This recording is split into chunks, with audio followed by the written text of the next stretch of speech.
जी, मेरा नाम रिया डाबी है और मैंने 15th रैंक हासिल की है यूपीएससी एग्ज़ाम 2020 में, जिसके रिज़ल्ट्स अभी रिसेंटली आए हैं।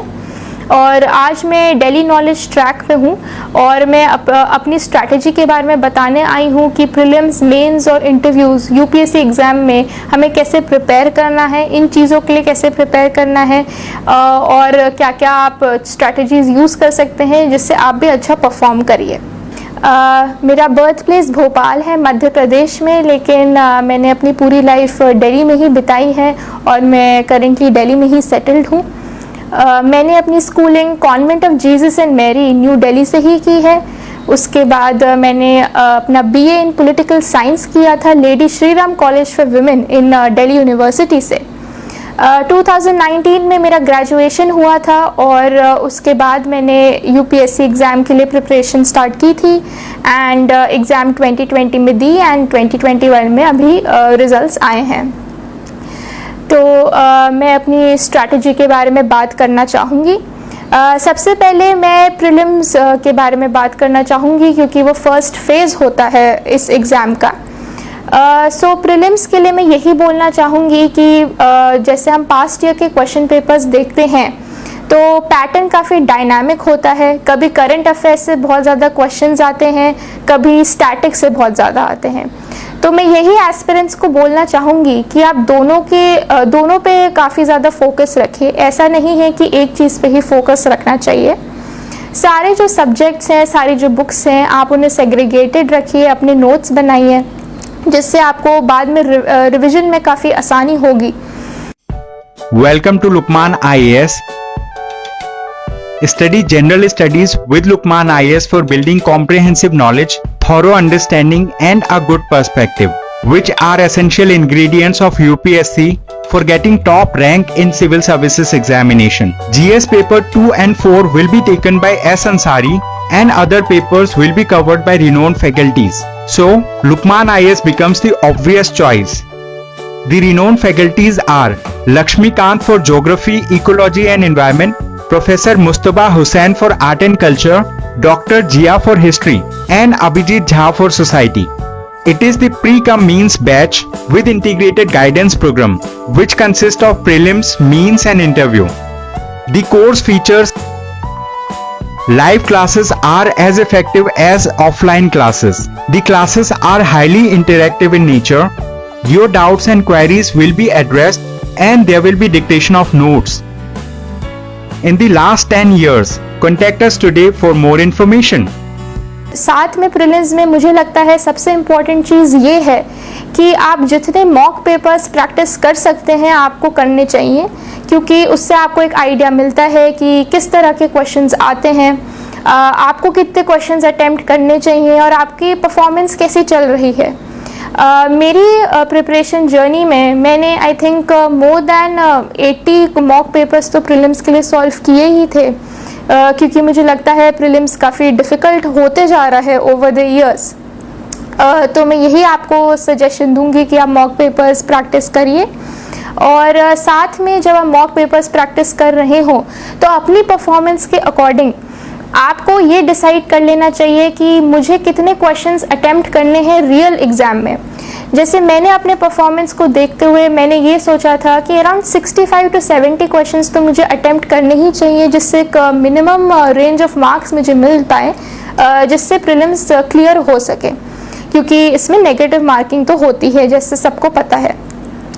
और साथ में मैं ये बोलूँगी कि प्रीलिम्स में CSAT को प्लीज़ इग्नोर मत करिए, क्योंकि काफ़ी लोग सोचते हैं कि CSAT हो जाएगा और सिर्फ क्वालिफाइंग है, लेकिन स्पेशली मैं उन स्टूडेंट्स को बोलना चाहूँगी जो आर्ट स्ट्रीम से हैं, ह्यूमैनिटीज़ से हैं, क्योंकि 10th के बाद मैथ्स का टच छूट जाता है, जैसे मेरे साथ भी हुआ था।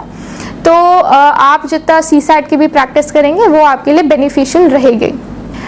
नेक्स्ट मैं मेंस की बात करना चाहूँगी, जो नेक्स्ट स्टेप होता है यूपीएससी एग्जामिनेशन का। तो जैसे ही सबको पता है GS होता है, उसके 4 पेपर्स होते हैं मेंस में। तो अगर हम सोर्सेज की बात करें कि इसमें कौन से सोर्सेज पढ़ने चाहिए, तो मैं ये बोलूँगी, जैसे GS1 में आपको पता है हिस्ट्री होती है, वर्ल्ड हिस्ट्री होती है, ज्योग्राफी एंड सोशल इश्यूज़। तो सबसे पहले तो मैं यही रिकमेंड करूँगी कि जो हमारी 11th और 12th की जो NCERTs होती हैं, आप उनको काफ़ी अच्छे से पढ़िए, रिवाइज करिए, क्योंकि उसमें बेसिक इंफॉर्मेशन होती है जो आपका फाउंडेशन बिल्ड करती है। तो NCERTs बहुत ज़्यादा इम्पॉर्टेंट है। अगर हम आर्ट एंड कल्चर की बात करें तो मैंने नितिन सिंघानिया की बुक रेफ़र करी थी, क्योंकि मुझे लगता है उसमें रेलेवेंट इन्फॉर्मेशन प्रेजेंट है। अगर ज्योग्राफी की बात करें तो मैंने 11th और 12th की NCERT ही रेफ़र करी थी, और साथ में टाटा मैग्रॉ हिल की एक बुक आती है, उन बुक्स ने भी मुझे हेल्प किया था। अगर हम वर्ल्ड हिस्ट्री की बात करें तो वर्ल्ड हिस्ट्री की भी जो NCERT आती है क्लास 12 की, मुझे लगा वो NCERT ही सफिशिएंट रहेगी। अगर हम सोशल इश्यूज़ की बात करें तो सोशल इश्यूज़ के लिए मैंने सोशियोलॉजी की NCERT बुक पढ़ी थी क्लास 11th की, और साथ में जो करंट अफेयर्स में हमारे जो सोशल इश्यूज़ आते हैं डेली, और जो करंट अफेयर्स मैगजीन्स भी होती है उसमें भी ये कवर्ड होता है, तो मैंने उसी के नोट्स बनाए थे बेसिक कंसेप्ट्स के लिए। अगर हम GS2 की बात करें, जहाँ पे गवर्नेंस, पॉलिटी जैसे सब्जेक्ट्स हैं, तो उसके लिए मेनली मैंने लक्ष्मीकांत की बुक रेफ़र करी थी, और साथ में मेरे जो अपने नोट्स थे जो मुझे कोचिंग से मिले थे, तो मैंने उसको रेफ़र करा था। एंड मैंने साथ में काफ़ी आंसर राइटिंग प्रैक्टिस भी की थी, जैसे जो मेनली जो लीगल और जुडिशियल क्वेश्चंस होते हैं उसके लिए मैंने न्यूज़पेपर को भी काफ़ी रेफ़र किया था। अगर हम इंटरनेशनल रिलेशंस की बात करें तो इंटरनेशनल रिलेशंस तो मुझे लगता है काफ़ी करंट अफेयर्स बेस्ड ही रहता है, क्योंकि जो न्यूज़ में चल रहा होता है वो पूछ लिया जाता है। और सिंस मेरा optional political science and international relations ही था, तो मुझे अपने ऑप्शनल से भी काफ़ी हेल्प मिली थी GS के पेपर में इंटरनेशनल रिलेशंस के लिए। तो उसके लिए मैं यही बोलूँगी, काफ़ी सारी बुक्स अवेलेबल हैं मार्केट में, आप उनको रेफ़र कर सकते हैं। सबसे इम्पॉर्टेंट लेकिन न्यूज़पेपर ही रहेगा। अगर हम GS3 की बात करें, जिसमें ऐसे सब्जेक्ट्स है science and technology, environment, internal security, disaster management, तो मुझे लगता है काफ़ी ज़्यादा डायनामिक है, इनका सिलेबस थोड़ा वास्ट हो जाता है, ओपन एंडेड हो जाता है, और काफ़ी कैंडिडेट्स ये पूछते हैं कि इसकी बहुत सारी बुक्स हैं, हमें क्या करना चाहिए। तो मुझे लगता है कि इनके लिए आपको मैक्सिमम 1 या 2 बुक्स ही रेफ़र करनी चाहिए, क्योंकि आप जितना ज़्यादा बुक्स रेफ़र करेंगे आप खुद कंफ्यूज्ड हो जाते हैं। सिमिलरली मैंने जैसे साइंस एंड टेक्नोलॉजी के लिए टाटा मैग्रॉ हिल रेफ़र करी थी, और जो नोट्स क्लास में मिले थे कोचिंग की क्लास में। इन्वायरमेंट के लिए जो शंकर IAS की एक बुक आती है जो काफ़ी कैंडिडेट्स रेफ़र करते हैं, मैंने भी वही किया था। इंटरनल सिक्योरिटी और डिज़ास्टर मैनेजमेंट भी मैंने सिर्फ क्लास नोट से ही पढ़ाई करी थी, और जो करंट अफेयर्स की मैगज़ीन आती हैं जैसे बाजीराम हो या विजन IAS हो, तो इन मैगज़ीन्स को भी आप साथ में रेफ़र कर सकते हैं, और कॉम्बिनेशन में रख के उनके आप खुद अपने नोट्स बना सकते हैं। GS4 की अगर हम बात करें, जो काफ़ी एक इम्पॉर्टेंट पेपर है, जो एथिक्स है, काफ़ी कैंडिडेट्स को ये प्रॉब्लम आती है, क्योंकि एथिक्स में ऐसे क्वेश्चंस पूछे जाते हैं जो आपने एक्सपेक्ट नहीं किए हो, या थोड़े डिफ़िकल्ट हो जाते हैं, या फिलोसफिकल हो जाते हैं। तो उसके लिए मैं यही रिकमेंड करूँगी कि एथिक्स के लिए आप previous year question papers refer करिए, आपको एक आइडिया मिलेगा क्या पूछा जाता है। सिलेबस देखिए एथिक्स का, और उसके अकॉर्डिंग हर टॉपिक के लिए अपने नोट्स बनाइए।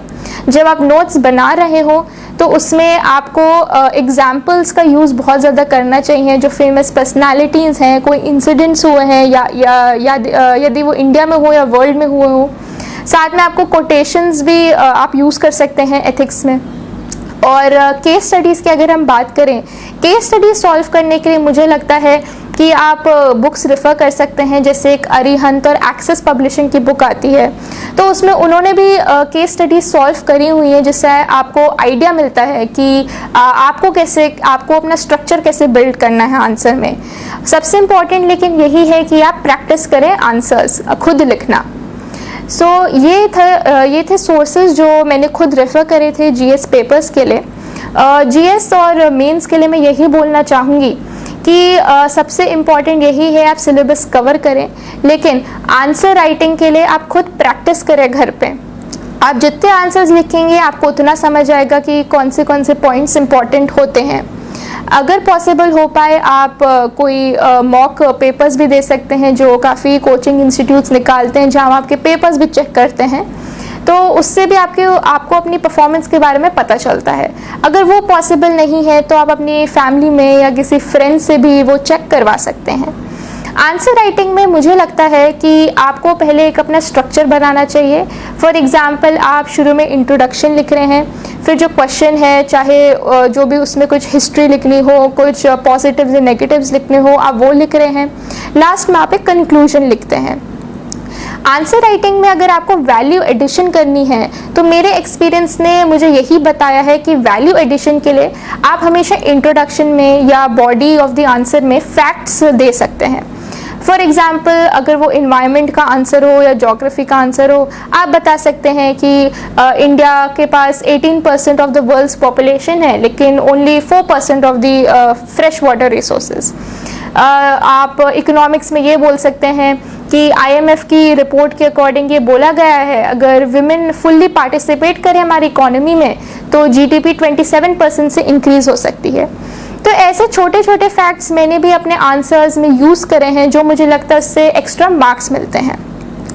साथ में मुझे लगता है जो रिपोर्ट्स आती हैं, चाहे वो इंडियन ऑर्गेनाइजेशंस ने रिलीज़ करी हो या कोई इंटरनेशनल बॉडीज़ हो जैसे वर्ल्ड बैंक हो, UN की स्पेशलाइज्ड एजेंसीज हो, वर्ल्ड इकोनॉमिक फोरम हो, उनके बारे में भी अगर आप मेंशन करें उसमें इंडिया की क्या परफॉर्मेंस रही है, क्या रैंक है, उससे भी आपको एक्स्ट्रा मार्क्स मिल सकते हैं क्योंकि एग्जामिनर को लगेगा कि आपको काफ़ी ज़्यादा इंफॉर्मेशन है किसी टॉपिक के बारे में।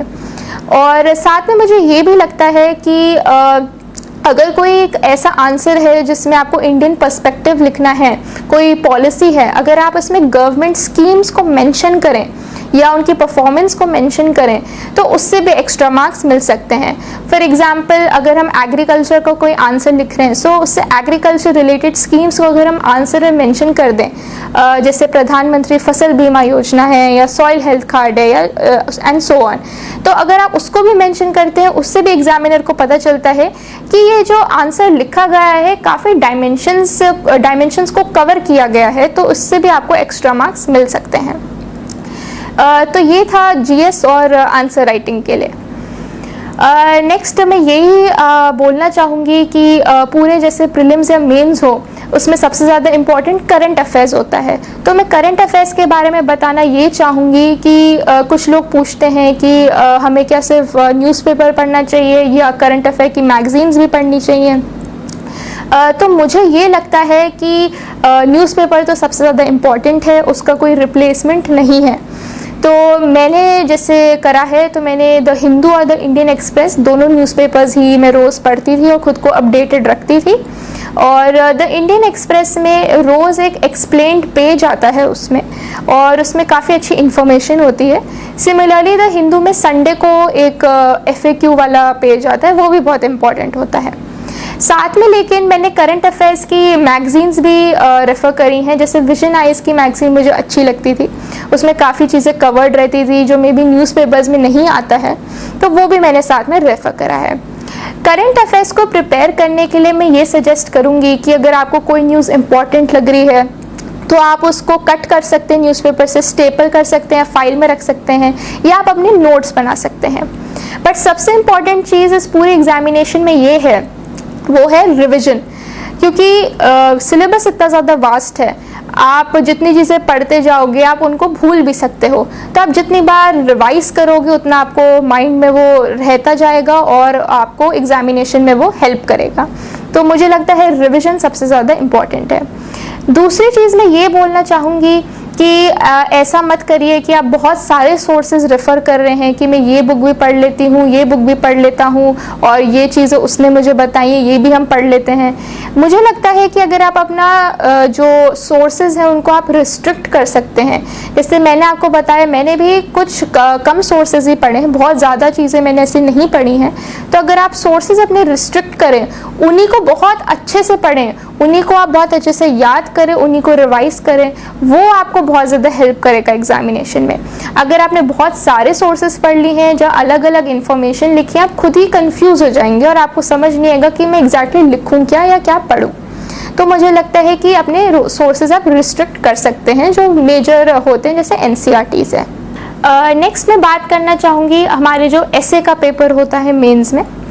ऐसे की अगर हम बात करें तो ऐसे बहुत ज़्यादा स्कोरिंग होता है, और अगर आपको एक आइडिया आ जाए कि एक प्रॉपर ऐसे कैसे लिखना है, आपके मेंस के मार्क्स इंक्रीज हो सकते हैं। तो ऐसे के लिए मैं ये बोलना चाहूँगी कि सबसे इम्पॉर्टेंट तो यही है, आप प्रैक्टिस करें। आप प्रीवियस ईयर क्वेश्चन पेपर्स को देखिए कि कौन से टॉपिक्स जनरली पूछे जाते हैं। जैसे मैंने ऑब्जर्व किया है कि आधे क्वेश्चंस फिलोसफिकल होते हैं, कुछ कोटेशंस दिए जाते हैं, और आधे कुछ करंट अफेयर्स बेस्ड हो सकते हैं। तो मुझे लगता है कि आप इन कॉमन टॉपिक्स पे अपने अपने थोड़े नोट्स बना सकते हैं, कहीं आप उसके बारे में इंफॉर्मेशन इकट्ठा कर सकते हैं, जिससे वो आपको कोई भी ऐसे आए आप उसको यूज़ कर सकते हैं फ्यूचर में। फॉर एग्ज़ाम्पल कुछ कॉमन टॉपिक्स होते हैं, जैसे विमेन के बारे में हो, हेल्थ के बारे में हो, एजुकेशन हो, ग्लोबलाइजेशन हो, मीडिया के ऊपर हो, डेमोक्रेसी हो। ये चीज़ें, ये जो कीवर्ड्स होते हैं काफ़ी बार ऐसे टॉपिक्स में पाए जाते हैं। तो अगर इसके बारे में आपने थोड़ी इन्फॉर्मेशन कलेक्ट कर ली है, और तो आप उसको आसानी से यूज़ कर सकते हैं अपने एग्ज़ाम में। साथ में ऐसे में मुझे ये लगता है कि हमेशा से आपको हर ऐसे में एक स्ट्रक्चर मेंटेन करके रखना चाहिए। फॉर एग्जांपल आप शुरू में कोटेशन का इस्तेमाल कर सकते हैं या कोई एनेक्डोट बता सकते हैं। उससे एग्जामिनर का स्टार्ट ही जब वो चेक करता है तो उसे बहुत अच्छा लगता है कि अच्छा ये स्टार्ट बहुत अच्छा हुआ है। उसके बाद आप हिस्ट्री इंट्रोडक्शन दे सकते हैं, जो भी आपको डायमेंशंस कवर करने हैं। डायमेंशंस भी आप ऐसे वास्ट रखिए कि उन्हें लगे कि आपका पर्सपेक्टिव बहुत वाइड है, जैसे पॉलिटिकल हो, इकोनॉमिक हो, कल्चरल हो, सोशल हो, इंटरनेशनल हो, एथिकल हो। ये सारे एस्पेक्ट्स आप कवर करेंगे तो बहुत अच्छा रहेगा। उसके बाद आप इंडियन पर्सपेक्टिव के बारे में भी बात कर सकते हैं और वर्ल्ड में क्या चल रहा है उस टॉपिक से रिलेटेड, और फिर आप अपना ऐसे कंक्लूड कर सकते हैं। इसके अलावा ऐसे के लिए मुझे यही लगता है कि प्रैक्टिस बहुत ज़्यादा ज़रूरी है। तो आप प्रीवियस ईयर क्वेश्चन पेपर्स को सॉल्व कर सकते हैं, उन्हें चेक करवा सकते हैं, और मॉक पेपर्स भी सॉल्व कर सकते हैं। उससे ऐसे की बहुत ज़्यादा अच्छे से प्रैक्टिस हो जाती है। अगर मुझसे जैसे अगर पूछा जाए कि आंसर राइटिंग कब स्टार्ट करनी चाहिए प्रिपरेशन में, तो मैं ये बोलूँगी कि इमीडिएटली आंसर राइटिंग मत स्टार्ट करिए। जब भी आपने पढ़ना स्टार्ट किया है या आपने कोचिंग ली है या जो भी है, जब आपका एक majority portion of the syllabus cover हो चुका हो, जब आपको आइडिया लग चुका हो कि ये चीज़ें हैं, तब आप आंसर राइटिंग स्टार्ट करिए। क्योंकि जब आपको इन्फॉर्मेशन नहीं है, जब आपने पढ़ा नहीं है, आप आंसर राइटिंग अटेम्प्ट करेंगे तो अच्छे आंसर्स आप शायद ना लिख पाएँ और आप उल्टा डिसअपॉइंटेड हो जाएं। तो इससे अच्छा है जब आपको एक आइडिया लग जाए सिलेबस के बारे में, तब आप आंसर राइटिंग करें। तब आपको समझ भी आएगा कि कौन सी मिस्टेक्स हैं, मैं उनको इम्प्रूव कैसे कर सकता हूँ या कर सकती हूँ। और आंसर राइटिंग के लिए सबसे इम्पॉर्टेंट यही है कि आप उनको चेक करवाएं, जिससे आपको परफॉर्मेंस के बारे में पता चले, और एक स्ट्रक्चर मेंटेन करके रखिए। दूसरी बात, आंसर राइटिंग में काफ़ी लोग ये भी पूछते हैं कि क्या हमें डायग्राम्स, फ्लो चार्ट्स हर आंसर में बनाने चाहिए या क्या करना चाहिए। तो ये क्वेश्चन मैं इस तरीके से आंसर करना चाहूँगी कि मुझे नहीं लगता है कि डायग्राम्स बहुत ज़्यादा नेसेसरी है। कुछ लोग वैसे करते हैं, बट मेरा एक्सपीरियंस ये रहा है कि कुछ चीज़ों में ही आप डायग्राम्स यूज़ कर सकते हैं। मैंने जैसे बहुत ज़्यादा डायग्राम्स नहीं बनाए थे मेंस के एग्ज़ाम में। मोस्टली जो मैंने डायग्राम्स बनाए थे वो ज्योग्राफी के पेपर में था, जैसे कोई फिजिकल ज्योग्राफी से क्वेश्चन हो, या एथिक्स के पेपर में कुछ फ्लो चार्ट के थ्रू हमें कुछ डिपिक्ट करना हो, या ऐसे में अगर कुछ इंडिया का मैप बनाना हो। बट ज़्यादा डायग्राम्स भी ऐसे नेसेसरी नहीं होते हैं। दूसरी बात, आंसर राइटिंग में ये भी लोग पूछते हैं कि हमें क्या पैराज में लिखना चाहिए या पॉइंट्स में लिखना चाहिए। तो मैं ये बोलूँगी कि मुझे लगता है जीएस पेपर्स में हमें पॉइंट्स में ही लिखना चाहिए, क्योंकि हमारे पास स्पेस भी काफ़ी कम होती है आंसर्स के लिए, और एग्जामिनर्स को इतने सारे पेपर्स चेक करने होते हैं। तो अगर सीधे पॉइंट टू पॉइंट आंसर लिखा गया हो तो उन्हें भी ईजी होता है चेक करने में। उन्हें लगता है कि ठीक है, जो भी कैंडिडेट है उसने टू द पॉइंट लिखा है, तो वो मार्क्स भी दे देता है। लेकिन अगर हम अपने ऑप्शनल की बात करें तो मुझे लगता है उसमें ज़्यादा पॉइंट्स का इस्तेमाल ना करें, क्योंकि वो थोड़े सब्जेक्टिव हो जाते हैं, स्पेशली जो आर्ट्स वाले सब्जेक्ट्स हैं, चाहे वो सोशियोलॉजी हो, पॉलिटिकल साइंस हो, एंथ्रोपोलॉजी हो, हिस्ट्री हो। मुझे लगता है ऑप्शनल के आंसर्स में आप पैराग्राफ्स में लिख सकते हैं। अगर मुझसे पूछा जाए कि ऑनलाइन सोर्सेज मैंने यूज़ करे हैं या नहीं, तो मैंने आज सच ऑनलाइन सोर्सेज तो नहीं यूज़ करे थे। मैंने बेसिक बुक्स ही पढ़ी है और नोट्स से ही पढ़ा है। लेकिन जैसे सबको पता है कोविड-19 पैंडमिक आ गया था और काफ़ी चीज़ें ऑनलाइन हो गई हैं, तो मैं उन कैंडिडेट्स को यही बोलूँगी कि आप ऑनलाइन सोर्सेज भी रेफ़र कर सकते हैं। जैसे मुझे पता चला है कि काफ़ी यूट्यूब में बहुत सारी वीडियोस होती हैं, काफ़ी सारी वेबसाइट्स भी हैं जहाँ पे नोट्स मिलते हैं, हैंडआउट्स मिलते हैं, तो आप उनको भी रेफ़र कर सकते हैं। अगर मुझसे पूछा जाए कि मेरा टाइम टेबल कैसे रहा था प्रिपरेशन के समय, तो मैं यही बोलूँगी कि मैं मॉर्निंग पर्सन हूँ। मैं रात में जल्दी ही सोती हूँ, बट मैं सुबह जल्दी उठ जाती हूँ। कुछ लोगों का रात में लेट पढ़ने का पैटर्न होता है, तो मेरा एक्सपीरियंस ऐसे रहा था कि मैं सुबह जल्दी उठती थी। सबसे पहले जो मैं पढ़ती थी वो था न्यूज़पेपर। मुझे लगता था मुझे पता होना चाहिए कि हर दिन क्या हो रहा है, सबसे पहली चीज़ मुझे वही पढ़नी चाहिए, तो मैं न्यूज़पेपर पढ़ती थी। फिर उसके बाद जो भी मेरे टाइम टेबल में होता था कि मुझे ये टॉपिक कवर करना है या ये जीएस पेपर मुझे कवर करना है, तो उसके अकॉर्डिंग मैं वो पढ़ती थी। और उसके बाद मैं आधा टाइम ऑप्शनल को भी देती थी। और उसको हमें सबसे इम्पॉर्टेंट है कि हमें जीएस और ऑप्शनल में भी अपने जो आवर्स होते हैं एक दिन में, उसको डिवाइड करना भी बहुत इम्पॉर्टेंट है, क्योंकि हम ऑप्शनल को भी इग्नोर नहीं कर सकते और जीएस को भी इग्नोर नहीं कर सकते हैं। तो दोनों में एक बैलेंस बहुत ज़्यादा इम्पॉर्टेंट है। और मैं ये भी कहूँगी कि ऐसा नहीं है कि आपको बस पढ़ते जाना है और दूसरी चीज़ें नहीं करनी है। मुझे लगता है रिलैक्स करना भी बहुत ज़्यादा इम्पॉर्टेंट है, जिससे आपका माइंड रिफ़्रेश हो जाए। तो मेरा ऐसा एक्सपीरियंस रहा है कि कभी मैं बहुत ज़्यादा टायर्ड हो जाती थी या स्ट्रेस्ड आउट हो जाती थी पढ़ाई से, तो मैं अपनी हॉबीज़ परस्यू करती थी। जैसे मुझे रीडिंग का बहुत ज़्यादा शौक़ है, तो मैंने कोई बुक पढ़ ली। मुझे पेंटिंग का भी बहुत ज़्यादा शौक़ है, तो मैंने कुछ पेंटिंग बना ली। कभी कभी मैं एक छोटी सी नैप भी ले लेती थी, उससे भी हेल्प हो जाता है। तो आप भी ऐसी सिमिलर चीज़ें कर सकते हैं। मेरा जो टाइम टेबल रहता था, अराउंड 8 to 10 आवर्स डेली मैं पढ़ाई करती ही थी। कभी कभी 12 to 13 आवर्स भी हो जाता था, डिपेंड करता था उस डे पे और उस दिन क्या क्या हमें कवर करना है। नेक्स्ट मैं बात करना चाहूँगी इंटरव्यू स्टेज का, जो फाइनल होता है यूपीएससी एग्जामिनेशन में। तो इंटरव्यू के लिए मैं यही बोलना चाहूँगी कि सबसे इम्पॉर्टेंट है आप अपना जो डैफ होता है उसको बहुत अच्छे से प्रिपेयर करें, क्योंकि मेजॉरिटी क्वेश्चंस आपके डैफ से ही पूछे जाते हैं।